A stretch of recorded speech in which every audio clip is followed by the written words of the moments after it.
Okay, they're on redirect. Now, very interesting. Let me bring in our wonderful guest here, Nicole DeBorde. Hi, Nicole. You're greeting us from Houston, aren't you? I am. Good to see you. Great to see you. Okay, so exciting on redirect and cross. There at the very last there, Nicole, as I'm sure you picked up, on cross, the defense lawyer was able to say there was nothing in the vehicle that related to Tammy, that's his client, that related to the victim, Heather, and he said, nothing I'm aware of. Okay, right? Nicole, you're following with me so far, right? I am. Okay, right. Nothing I'm aware of. Okay, sounds like a major win for the defense. Then on redirect, just right before the bustle there of where we went to a little bit of a break here.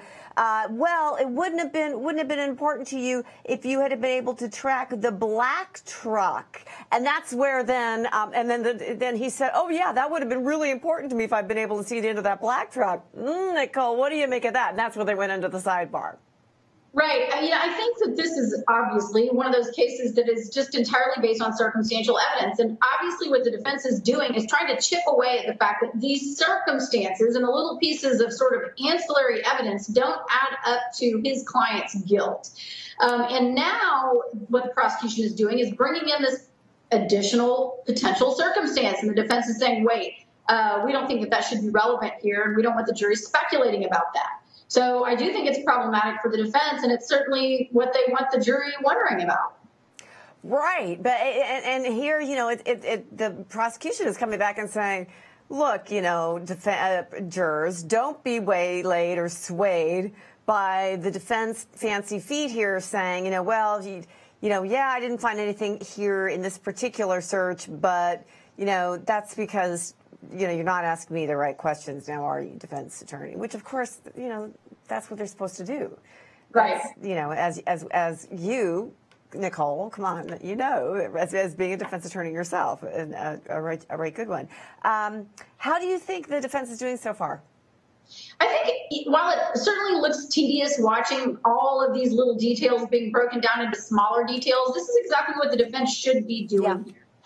They need to be parsing out each little potential circumstantial alleged fact and showing that it really has nothing to do with this particular client, and that maybe if the police had done more in the way of actually collecting all of the details, the prosecution would have it. But without them, what the defense is going to say is they just don't. So it's necessary. Right. And, you know, of course, in this case, she's been missing since 2013. She's still missing. And so the prosecution has, you know, an uphill battle just because of that, right? Exactly. Exactly. There's no body. And so there's no forensic evaluation of evidence which would be found on this body that could show, you know, manner and means of death potentially. And so the prosecution is really doing everything they can to make these circumstances, and you hear circumstantial evidence, they're trying to make these circumstances seem so impossible to distinguish from guilt that the jury believes that this person is guilty of the crime, even though they don't have actual, you know, visual evidence. There's no eyewitness. There's no body in this case. There's no actual evidence pointing exactly to the defendant in this case. What they're saying is that all of these other little circumstances line up to make her guilty. And the defense is trying to break them down and say, no, they don't. They just don't add up. Right. Well, circumstantial evidence is good evidence. So we'll see what happens. But we'll see more of what happens after this break. Welcome back. We'll be going back to South Carolina and the Moore case. But first, let's have a look at the top crimes of the day. Here are today's top crime stories trending on Law&Crime.com and across the country. The former bassist of rock band Three Doors Down was sentenced to 10 years in prison in Mississippi for possession of a firearm by a felon. Todd Harrell, a founding member of the band, was arrested after authorities responding to a home alarm found drugs and guns in his home.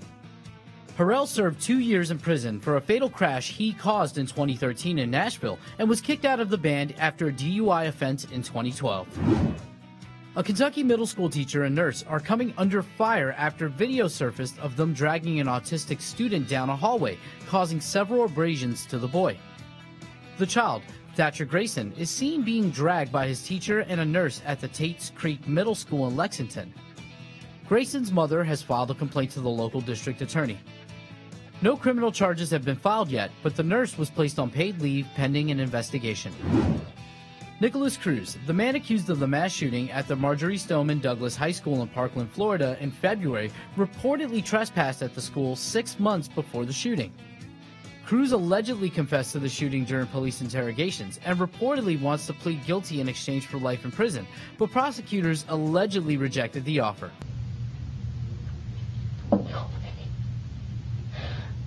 Fucking kill me. Cruz now faces 17 counts of first-degree murder and 17 counts of attempted murder. Those were today's top crime stories. I'm Anthony Velez for Law & Crime. Nicholas Cruz trespassed on the school, the Parkland shooting murder. Oh my gosh. Nicole DeBorde, she's joining us from Houston today. He trespassed? We're hearing that on Top Crimes today. Nicole, what do you think? I mean, my goodness, wow.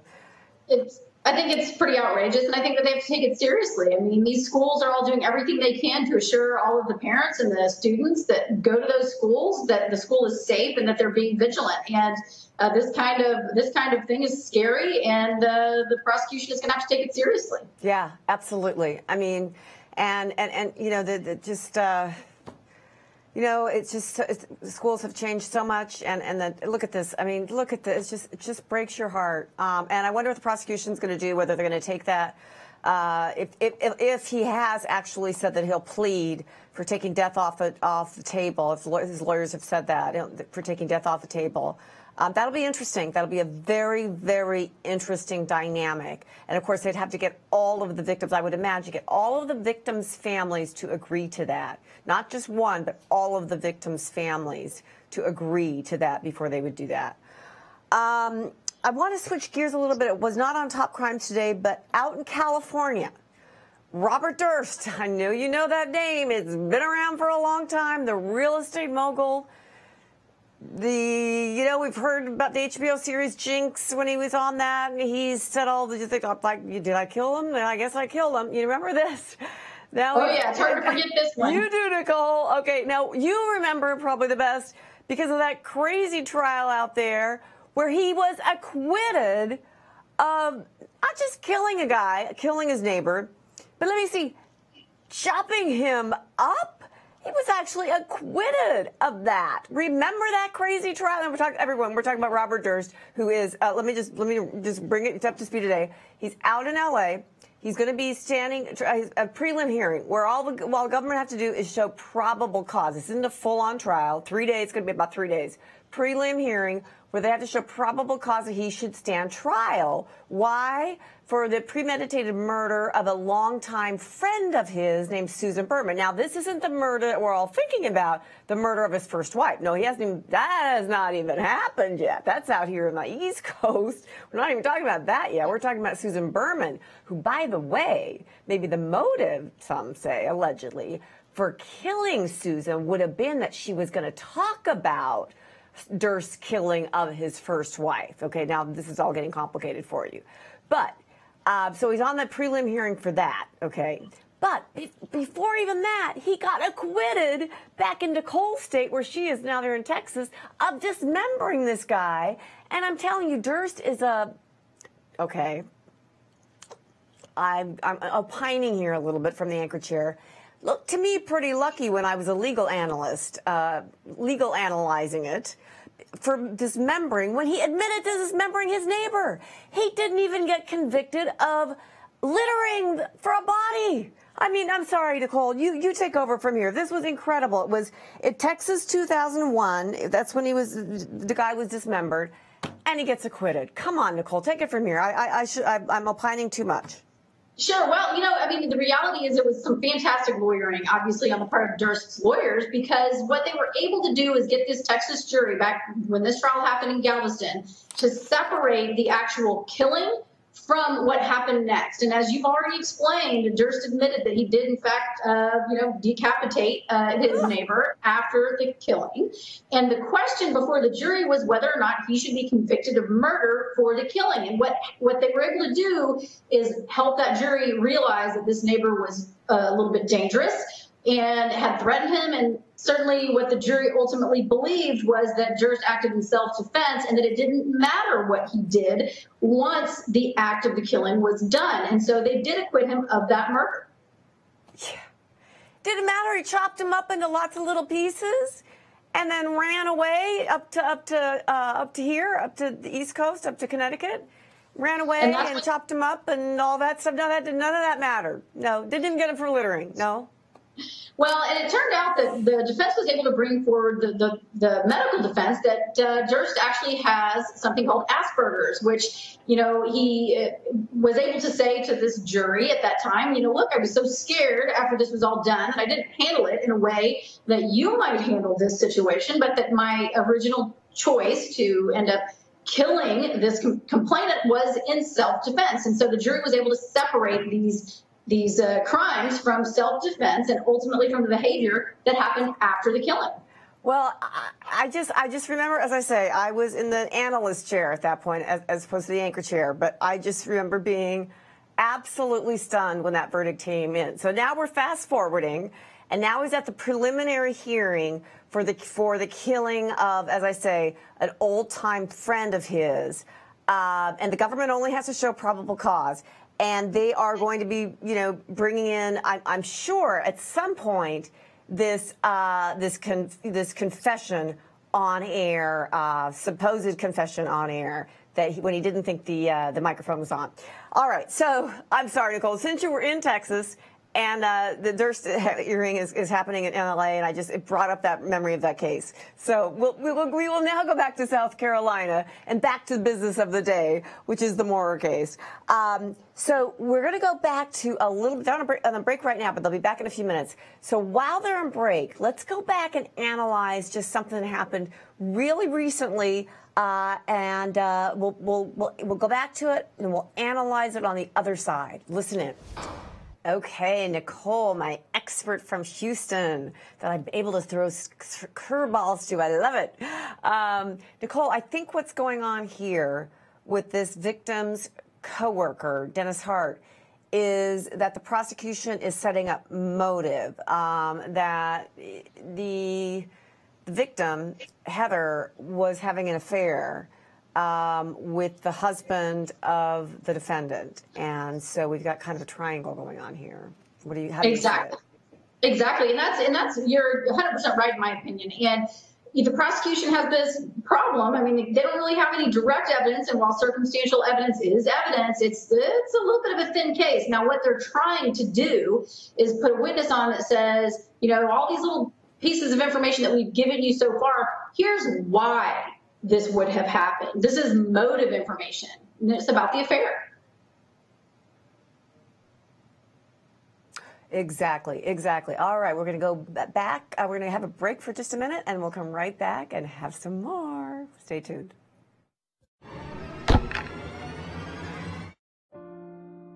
A brain aneurysm doesn't care if you're busy. It doesn't care that you have important meetings. It doesn't care that you have to drop your daughter off at ballet and your son off at soccer practice. And if you ignore the warning signs of a brain aneurysm, you'll realize too late that the meeting wasn't that important. No meeting is. That you'll never see another soccer game, and that your daughter won't see you in the audience at the big recital. So if you suddenly experience the worst headache of your life, sharp pain behind your eye, and blurry vision, don't ignore it. Seek immediate emergency care, because your family is counting on you to take care of you. The Lisa Calagrassi Foundation, shedding light on brain aneurysms. Learn more at lisafoundation.org. Hey everyone, I'm Jesse Weber, and this is legal news you can use. What do you do if your landlord ignores you? That's right, we're talking about that constantly clogged toilet, the air conditioner that won't turn on, rusty bath water, or even your little friend running across your kitchen floor. You try to complain, but your landlord won't help. Now what? Step 1, document everything. Keep a record of every text, phone call, or conversation you have with your landlord. Since written evidence is the best, don't just email, but send written letters as well. Step 2, take pictures of the problem. If that means snapping a shot of that nasty mold, you do it. Next, you could contact state and local health and building inspectors to resolve the issue. That'll wake the landlord up. What about withholding rent? Not a great idea to do on your own. Although you may be justified, not only could your landlord try to evict you or take you to court, but you could wind up on a tenant blacklist and may not even get the issue resolved after all this. Better practice is to check whether your state permits filing a reduction of rent. Some states allow you to make the repairs yourself and then deduct from your rent. But again, Nicole, isn't it fascinating how we start in that testimony with the aerial, right? And it's so large. I mean, the prosecutor's carrying this thing. It's bigger than he is, right? And it's this large thing. And then we're narrowing and narrowing and narrowing and narrowing and narrowing to the point we're talking about, you know, is she a smoker? And you're looking at such a small thing, a smaller thing, I should say, as a car. And whether there's smoke remnants or cigarette remnants in her car. And it's talking about a missing person. Remember, this goes back to 2013 when investigators started investigating. This was a missing persons, not a murder, not a kidnapping, nothing. It was a missing persons back in 2013.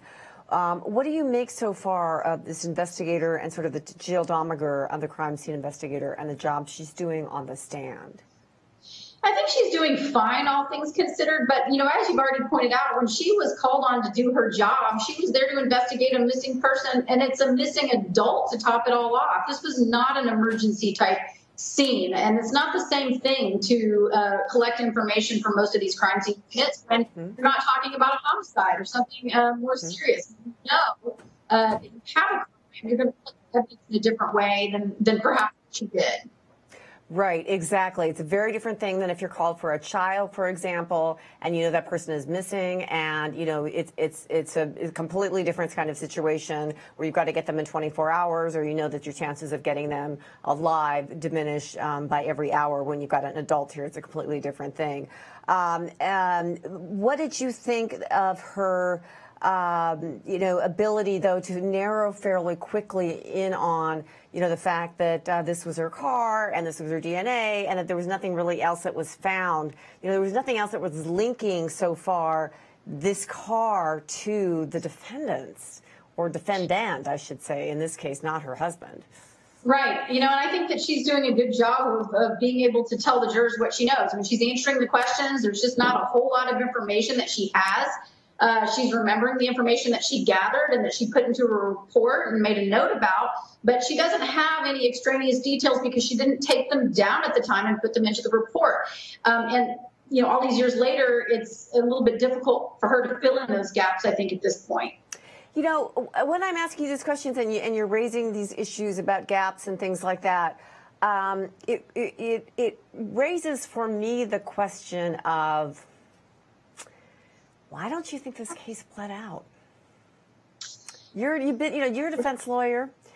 Would you have tried to plead this case out, or would you have been all in on, no, I'm taking this case to trial because I think I can win it? You know, clearly it's always up to the client how much risk they want to take on, and obviously murder's risk is huge. That said, this is a difficult case for the state, and so I don't know as a defense attorney that I would have been clamoring for some sort of an offer to take back to my client. You know, we are not going to ever know, most likely, exactly what was offered or if any offer was made by the prosecution in this case. And they may have had their own constraints. But, you know, as a defense attorney, hearing the evidence that we're hearing here in this trial, I'm not so sure that I would be really pushing for any kind of a plea resolution in this case. Now, Nicole, do you think, Nicole DeBorde from Houston, you've been so great this hour, do you think that if you were trying this case, that you would put your client on the stand? I don't think that I would at this juncture. I mean, it's, again, another choice that's up to the client, but the state's having a hard time connecting all of the dots in my opinion, based on the information that we're seeing. And, you know, putting the client on the stand, to me, poses more risk than it's worth. You know, if the state's not doing a great job of making a solid case, why put your client on the stand to fill in any holes through cross-examination? Well, even because you don't think that the jurors are wanting to say, you know, tell us why you're innocent. I mean, you're sitting there, you know, for some reason that the prosecution thinks you're guilty, you know, take the stand and defend yourself, right? I mean, there's just a human instinct. Sure, it is. I mean, and I think that that's something that is a normal human response, is for jurors and everybody else to want to hear what does the accused have to say. But, you know, fortunately, that's not how it works. And, you know, when we have a trial in criminal court, it's completely incumbent upon the government, who has brought the charges, Absolutely, to be able to prove them without the help of the defense. Right, and to use their reasonable and common sense. We always tell the jurors never to lose their common sense, to never leave their common sense at the door, to take it with them wherever they go, especially when they go into the jury room for deliberation. And in this case, you know, I would agree with you. It is completely circumstantial. We have no confession, we have no body, we have nothing like that. It's a tough case for prosecution, but they're still putting on their case, and we're going to have more at the other side of this break. And Nicole, thank you. You've been amazing. I so much appreciate your great analysis on this. And we will continue to have great analysis on the other side of this break as we come back to you for more in South Carolina on the Moore case.